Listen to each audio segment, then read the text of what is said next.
terutama kompetensi dan atau kebiasaan yang berguna dalam kehidupan di sekolah, keluarga, dan masyarakat. Konseling perorangan, yaitu layanan yang membantu peserta didik dalam mengentaskan masalah pribadinya. Ada kan? Kalau di SMA luar biasa masalahnya. Pak, sedikit Pak.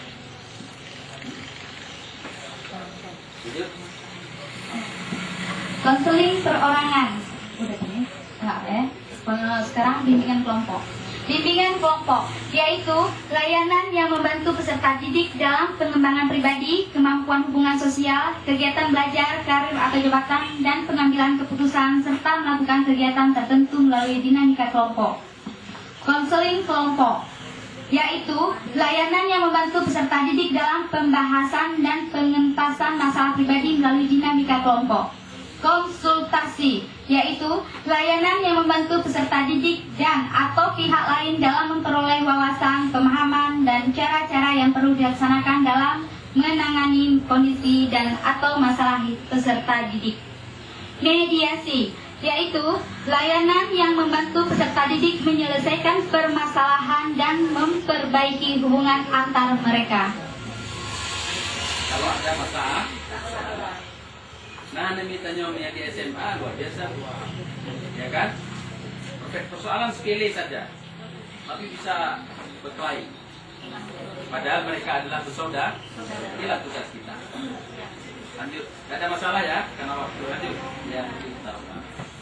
Kegiatan pendukung, aplikasi instrumentasi, yaitu kegiatan mengumpulkan data tentang diri peserta didik dan lingkungannya melalui aplikasi berbagai instrumen, baik tes maupun non-tes.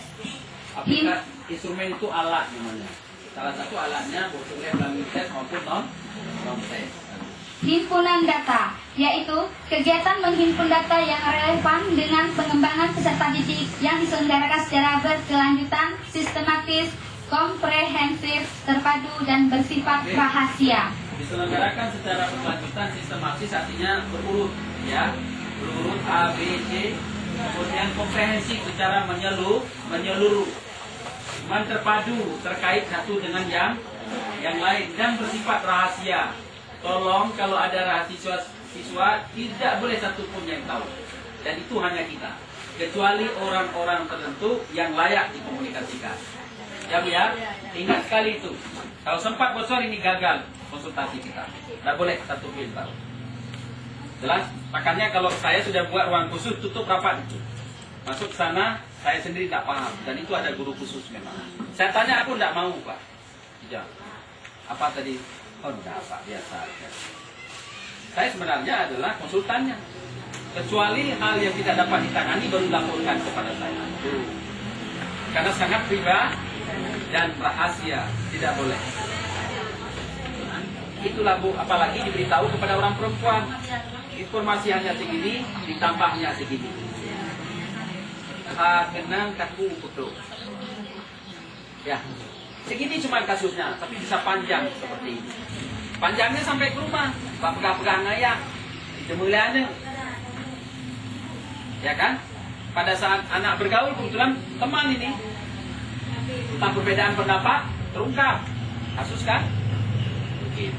Ya, lanjut. Konferensi kasus, yaitu kegiatan membahas permasalahan peserta didik dalam pertemuan khusus yang dihadiri oleh pihak-pihak yang dapat memberikan data, kemudahan dan komitmen bagi serentaskannya masalah peserta didik yang bersifat terbatas dan tertutup. Baik, contoh kasus terakhir baru-baru